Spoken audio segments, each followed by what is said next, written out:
In the illustrious words of Will Smith, summertime, summertime, summer, summer, summertime. Just gonna sit back and unwind. And I got a copyright strike. It's all good though, because it's summer. And this summer, I officially declare it to be the summer of Kumbi. I'm off from school yet again. And next year is a pretty big deal for me because I'll be entering my 5th year of college. How long are you supposed to go, anyway, before you get a degree? They've been telling me I need to declare a major or whatever for like the past 4 years, and I still don't know what that means. But anyways, just forget about all that. For now, it's the summer of Kumbi. Just gotta keep it loose, keep it light. I'm young, I'm hung. Trump is holding it down in the business and finance sector. OJ is back and doing his thing over there. I'm doing my thing right here. Yup, life is good. My goal is to keep the laughs rolling all summer long. This is officially the summer of laughs. Just started my foreskin restoration process as well. When Yang gets elected president, he's going to invent robots that 3D print new foreskins for all of us. It's not left, it's not right, it's foreskinward. This is the summer of foreskin restoration. Andrew Yang 2020. And if not, I'm voting Trump again. So enjoy that. All y'all libtards out there, enjoy that. The guy you irrationally hate is going to be president forever. When the tide comes in and Ronald Blumph is in the White House, holding it down in the business and finance sector for 4 more years, don't come crying to me. I warned y'all back in 2016 when I said my now famous quote. He is a chaos candidate and he'll be a chaos president. So don't pin it all on me. I mean, I'm trying to destroy this country too. But unlike y'all, I'm actually doing it on purpose. So y'all better listen when I tell y'all this. This is the summer of destruction. The Reshef of destruction. Yu-Gi-Oh! Yu-Gi-Oh! Then I just, spin around and turn into a bigger version of myself. That show was weird, man. Anyway, what else? Thinking about logging on Netflix later, getting the girls together and having a wine party. Watch some Handmaid's Tale and Yas Queen. Maybe throw on some Different Strokes. Get the bike shop episode rolling. Break out the hand lotion and chives, I don't know. I'm just sitting there watching The Handmaid's Tale with my flock of wine ants, and I'm just like, Yas Queen. This is how Blumph oppresses us. Yeah. Then I throw on my Different Strokes bike shop episode, and an uncomfortable silence overtakes the room like a thick fog, and then everyone just starts making excuses to leave one by one. Classic. So classic. That episode always clears out a room. I don't know though, man. It was pretty messed up. Arnold just left Dudley there to bear the brunt of that alone, He was cracking jokes about it later too, while Dudley's probably off taking an introspective shower somewhere, trying to scrub away the shame. That was a dark day in television history.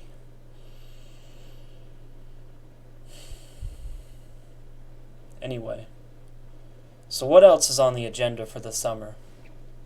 We got a lot of politics going on this summer. Big debates going down. My boy Andrew Yang holding it down. My boy Ronald Blumph in the White House. I was thinking of throwing my hat into the political arena and debating a libtard myself. Yang, he's just up there on the debate stage thinking, man, I'm trying to lay down some policy here, but I'm surrounded by libtards up here, you know? Kinda cringe, bro. Every time he opens his mouth and lays down some facts, he's got a wine ant to the left of him, yes queening over him, and a boomer to the right of him talking in Spanish. I feel your pain, brother. That's the great thing about the election cycle. Now that I'm famous online, I have a voice. Even though I'm legally considered mentally handicapped, I have just as much a voice as anyone else. The funny thing is I'm one of the lowliest dregs of modern society, and in any other time period, I would be like the town laughingstock, you know? I'd just be like the local simpleton who works at the butcher's shop, mopping up the sheep innards. But thanks to technology, people like me, we have a voice now. I have an opinion, and you can bet I'm going to share it with you, unprovoked, every single chance I get. The future's so great though, man. Everyone gets a chance to be heard. Even all the stupid people of the world. Leafy is here. Remember him? He had a voice. Then he got cyberbullied into submission by iDubbbz and had his naked photos leaked and just quietly disappeared from the public. Classic. That's just the way it goes sometimes, you know? Them's the ropes, kid, as I like to say. Man, this world is so crazy sometimes, it makes me laugh. I don't know. Maybe once Yang is president, he'll invent a new robot, or just like some kind of virtual reality world or something, you know? Something fun to do for the summer. I don't really know. I just want this to be the first fully integrated gaming summer. Fully VR this summer season. Just get an anime girlfriend in the virtual realm. I don't know. Run a simulation of that fateful day in the bike shop when Dudley lost his innocence. You can do anything in the VR world. That's what's so great about it. Then I could use my video game powers to save Dudley.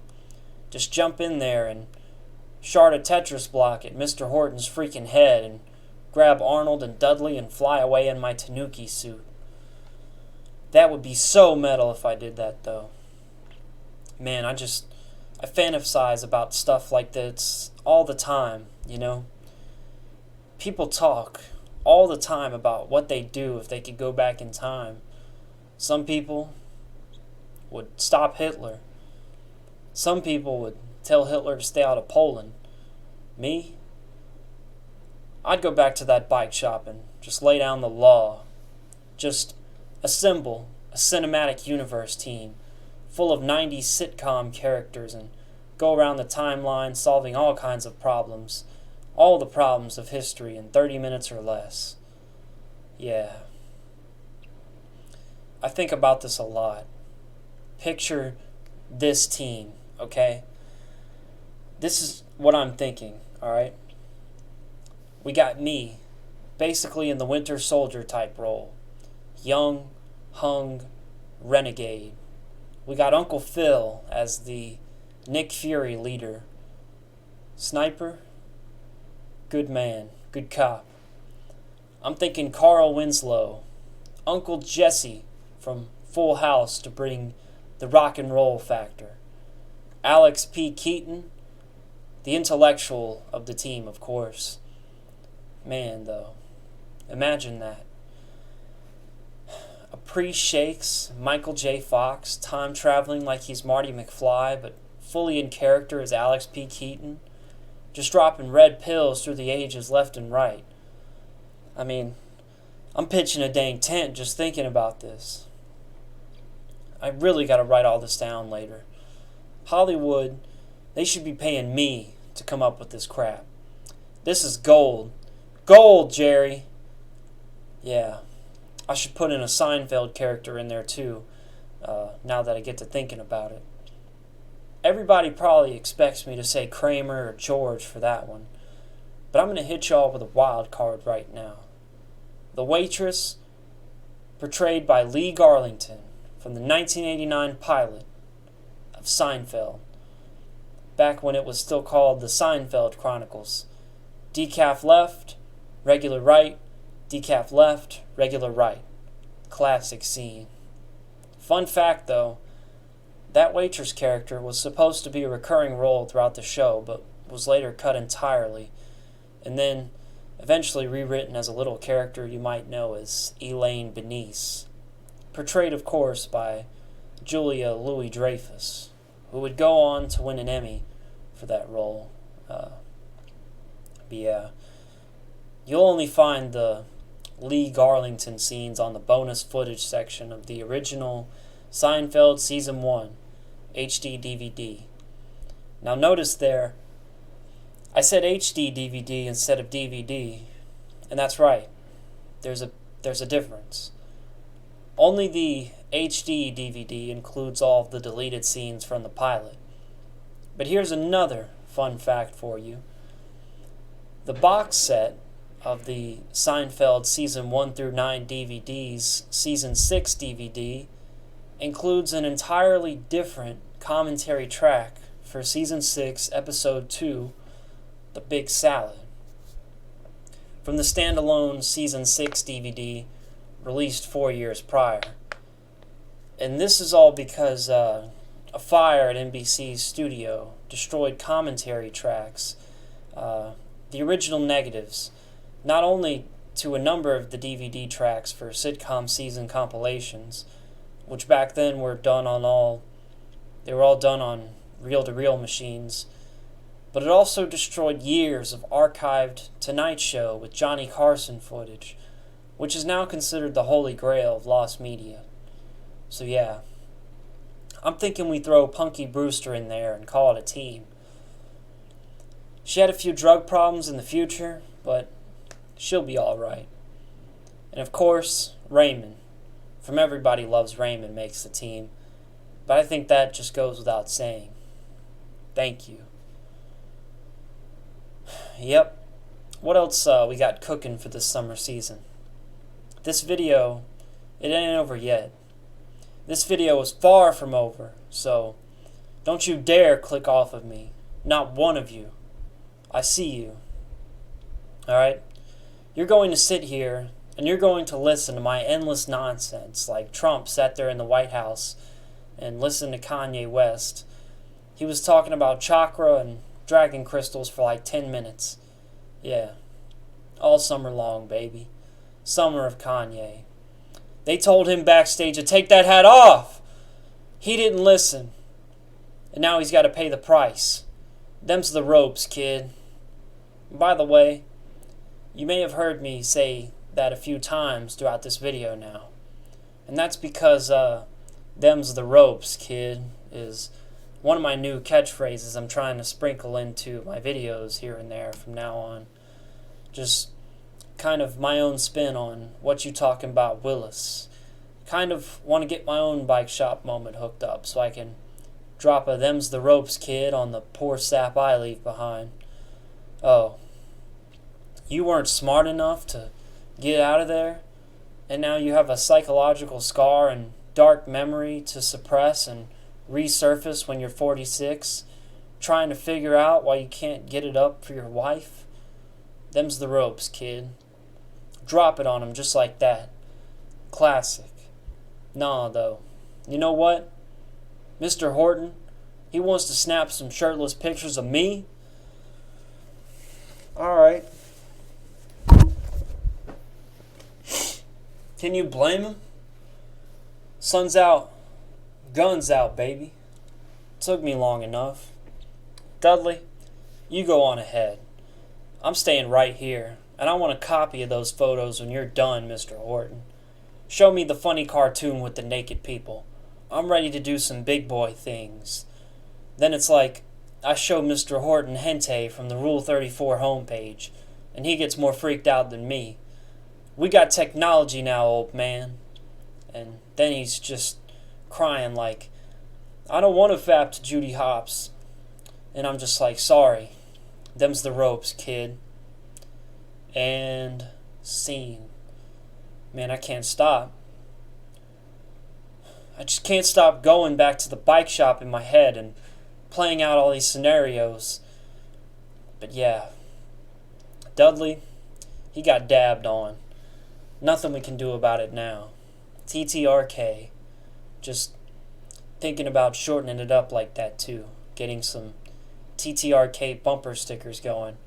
Creating a buzz, I don't know. But yeah. So what are y'all going to do for 4th of July out there? I'm trying to interact with my fans more in my videos, so if any of you would like to tell me what you're doing for 4th of July, just leave a comment down below and tell me. Actually, I don't want my comments section clogged up too much, so email me your response instead. Actually, I get enough spam as it is. You know what? Just classic snail mail me. Well, I get a lot of junk mail too. Just meet me in real life. If you see me, local coffee shop or pizza joint, out and about, whatever, just come up to me. Give me a handshake. Make eye contact, and we'll have a conversation about it. You know what, though? I don't want to be getting mobbed out in public all the time. How about this? Concentrate as hard as you can and send me a telepathic message. If the universe so decries it, it will reach me. Topic of the day again. What are you doing for this 4th of July? And we'll be sending those answers telepathically this time. Very good. We are enjoying that. Sam Hyde, classic. But yeah, 4th of July for me, it's going to be a chill day, I think. Yep. Just thinking about, maybe I'll throw some dogs on the grill. Maybe do a couple laps around the pool, I don't know. Make my yearly phone call to the rehab facility where the actress who played Punky Brewster is staying these days. I like to check in on her once a year and try to talk her down from the ledge. Yeah. I do things like that a lot off camera. Just acts of charity that go unseen and unrewarded. It's no big deal. I was actually on that bridge with Etika that fateful day. I don't know what happened. I started going into my diatribe about 90s sitcom trivia, and next thing I knew, I blinked, and he was gone. I was standing on the edge of that bridge with my hands cupped around my mouth, yelling, "Them's the ropes, kid," at the water, as loud as I could, trying to hurry up and get it in before it was too late. So yeah, all in all, I'd say I did my part for the whole Etika movement. The whole Etika YouTubers coming together to mourn movement. Like I said before, I like to clown. I like to have fun on this channel. If you can't handle it, well, just bully me. Publicly shame me. And I will probably crumble faster than you'd think. I mean, I'm like Anthony Fantano over here. Once I get my reprimanding from BuzzFeed, that's it. There's no pretending to be a tough guy here. There's no BitChute movement, Lieutenant Corbus, anarcho-capitalism moment here. I will immediately crumble, and you'll see me on Twitter next week, reciting the mainstream communist talking points like a good soldier. That's the one thing about me. I don't pretend to be some kind of comedy warrior of free speech here. I while out as long as they let me. And once I catch the ire of a journalist, I soldier up. Sir, yes, sir. Carlos Mazza needs a gimpy cleanup boy. Point me out to the bike shop. Let's go. Shirt's already off. Carlos, if you're watching this, I can be your soldier boy. I don't know, man. In all seriousness, Anthony Fantano went into that metaphorical bike shop with BuzzFeed, and he came out different. Everybody goes into that bike shop at some point in their lives. everyone who does any kind of comedy online. BuzzFeed takes you into the back room, puts you on some movies. You ride him around shirtless playing horsey. And you either come out cracking jokes like Arnold, or you come out walking funny like Dudley. Sam Hyde and Anthony Fantano. Two guys who were once friends. Both went into the bike shop. Sam Hyde came out laughing. Anthony Fantano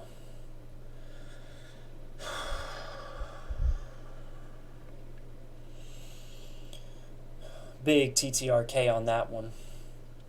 Bumper stickers available soon. Anyway. Yeah.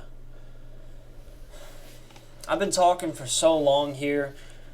I mean, no one's probably even listening at this point. I bet no one, and I mean no one, even watches this far in the video. Hello? Hello? Hello? Hello? Hello? Hello? Kind of spooky. I'm all alone here. I guess that means I can say whatever I want now and it won't matter, because no one will hear it anyway. I said, BIT! No, though. I'm not going to say a cuss word. I should jack into the VR world and go to the bridge where PewDiePie said the N-word. That was a pretty classic moment. Didn't think that he had it in him. He proved all of us wrong that day. He became a man in my eyes. But yeah, the old summertime blues. Ain't no cure for the summertime blues, as I like to say. Everybody deals with the summertime blues in a different way. PewDiePie plays Xbox and says the N-word over the voice chat. No shame in that. Anthony Fantano soldiers up on Twitter and reinforces the currently accepted narrative at the behest of his masters. Another completely fine summer activity to get you through the season. Sam Hyde sleeps outside of Costco, wrapped in a newspaper raincoat, tweeting from his 2006 stolen cricket phone, pretending he's buying expensive computer equipment. That's, yeah. Punky Brewster. She's got 3 hots, a cot, and a Pez dispenser full of ketamine. What more can you ask for? I mean, even OJ is just kicking back, enjoying the summer. Yeah, he did some things in the past, allegedly, but the man is delightful. Forgive and forget. We got all the people out there, all the people in this crazy world we live in, doing what they have to. Shout out to the firemen, to the army guys, to the Japanese whalers. Shout out to all my wine ants out there. Shout out to all those autistic nerds in the basement, sitting around punching up code all day, virginity intact, making all this possible. Shout out to all the journalists, too. Carlos Maza, please show me mercy, brother. Someday I just know you're going to destroy my life. For that, I salute you and I thank you. But I ask you humbly, let me go down in style, brother. Put me down like Andre the Giant at WrestleMania 3. Body slam into the pavement. Sure, that's a given. But at least make it look like I'm hard to lift. Man, it's like I'm giving my Oscar acceptance speech here. Who else should I shout out before I end this? Shout out to the Girl Scouts. They be making some good cookies, yo. Jock me a box of Thin Mints over here. Ring my bell anytime you want, but fair warning, there's gonna be some banter. Love an awkward back and forth with a 10-year-old girl who doesn't understand my post-ironic Gen Z soy boy sense of humor. Forget the cookies. Just stand there and let me do a 5 minutes of material. And I'll buy whatever you're selling. And that goes to anyone who goes door to door trying to make a living. Just talk to me for just a little while.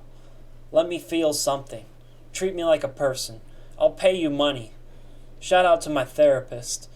You got a long road ahead of you, buddy, but we're going to make it through this We're going to get there together. I promise. Shout out to all my boys out there working in Chinese sweatshops right now, making all of our iPhones and Nintendo Switch third-party controllers. Shout out to all my bankers and politicians and nameless corporate entities who all make the world go around. Shout out to George Soros and the Rothschilds. Y'all be doing some crazy bullspit, but I love y'all anyway. Shout out to the firemen. I already mentioned them, but they do a lot of good, so you know what? Double shout out to the firemen.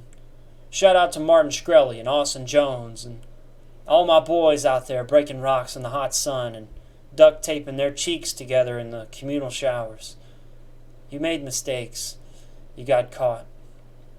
Life sucks right now, I know, but I promise someday you'll get out and everything will be just fine. Just look at OJ, you know. Time heals all wounds, as they say. Just don't go trying to make a Band-Aid entirely out of time to heal an actual wound, though, because, yeah, time's invisible, so that wouldn't work. You know what?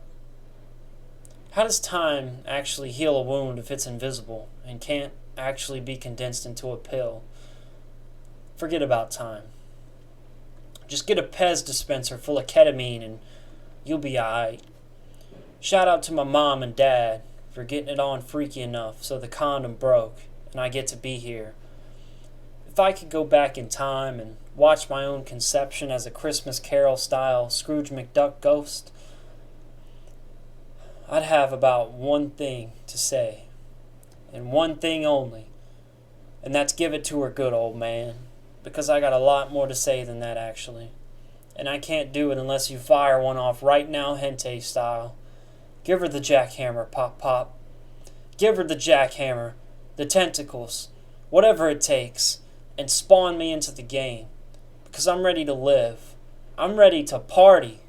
Is his junk out? Now it's a party. Truth be told, I love this stupid world, even though it sucks most of the time.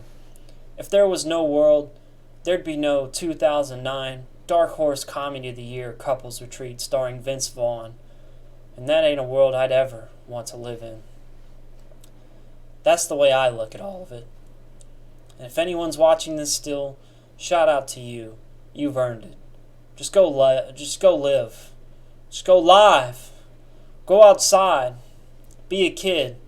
Make some friends, you know. Stop being so afraid of life.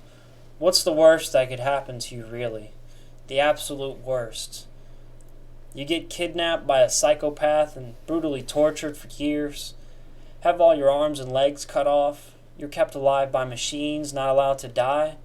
Just tortured every single day like one of those Poughkeepsie tapes victims. Oh, wow. That's as bad as it gets? Yeah, guess what? Eventually time passes and it's over, okay? It's like, I don't know, time just heals everything or something. Like maybe if you could harness it into some kind of physical Band-Aid or pill, just... Okay, I'm going off the rails again. Let's end this with, of course, last but not least, shout out to the firemen.